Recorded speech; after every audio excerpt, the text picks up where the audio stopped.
Ate Guy, Miss Nora Honor, ang national artist, the one and only superstar.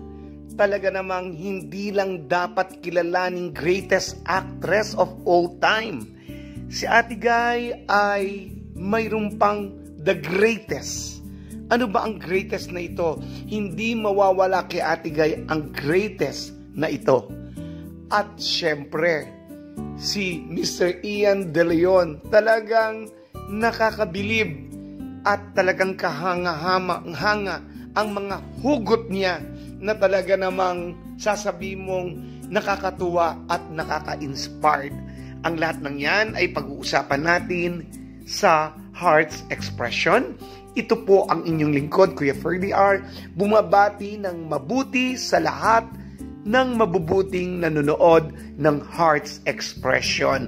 Kumusta po kayo? Maraming salamat po sa pagtangkilik ninyo ng Heart Expression, sa mga nag-subscribe at patuloy pang tumatangkilik nito, sa panonood ninyo, sa pag-like, sa pag-share ng video. Maraming salamat po. At sa mga hindi pa nag-subscribe, please pakisubscribe po ang YouTube channel na Hearts Expression. At tapusin po natin ang video. Alam niyo po, ang Facebook, punong-puno, talagang sasabihin mo, halos lahat ng laman patungkol kay Miss Nora Honor.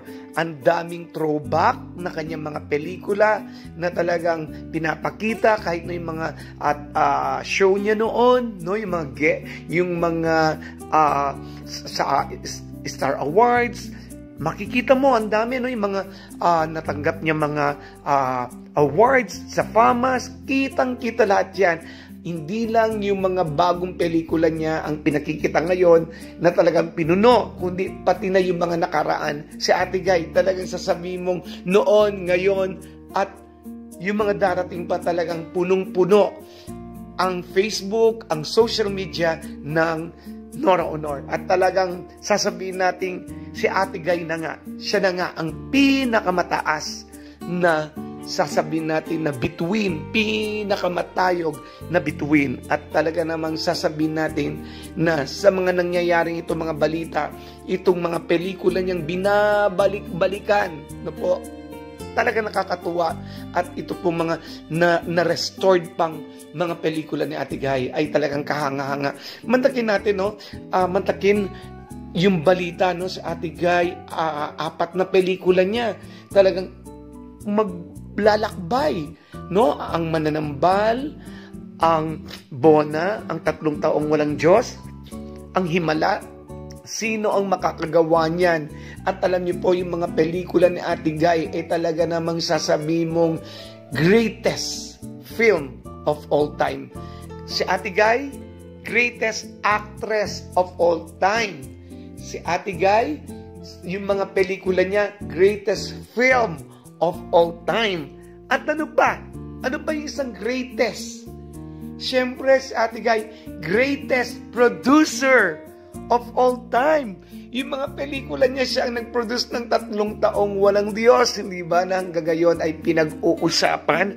At talaga namang dito kinilala siya talang isang tunay na actress at talaga naman binabalik-balikan. At ang Bona, naku, sino ba ang nag-produce nito ng Bona? Hindi ba si Miss Nora Honor, ang NV Production? Kaya sasabihin mo nga talaga na si Ate Guy ang greatest producer of all time, no? Yun ang hindi natin nababanggit, o kung meron man nakakabanggit, kumbaga gas-gas po yung greatest actress of all time, eh. Gas-gas din po yung greatest film of all time. Pero yung greatest producer, si Miss Nora Honor talaga yan. Tapos nakita natin, siya talaga yung napakadami niyang ginawang makabuluhang pelikula. Di ba? Nag-produce siya ng napakaraming pelikulang makabulan. Actually po, ngayon hindi ko na po maalala sa dami. Pero nagbigay po ako katulad ng Bona. Yan. Hindi po ba? 3 Taong Walang Diyos. At maging ang Banawe. At yung Bongga Kaday. Alam ko po si Ate Guy ang nag-produce niyan. No? Ang dami. Alkitrang Dugo. No? Talaga po si Ate Guy. At mapa-comedy. Talagang siya nandyan. sa Tisoy. Meron po siyang pelikulang Tisoy na siya po ang nag-produce na talagang pinag-usapan. Yan si Ate Guy. Talagang nasa kanya. Siya yung word. Kapag sinabi mo, Miss Nora Honor, greatest. No? Greatest. At talaga namang marami pang kwento patungkol kay Ate Guy. At itong si Mr. Ian De Leon, bilib na bilib ako dun sa mga kataga niya. Maliliit lang na mga salita, pero talaga namang konting maikling pangungusap.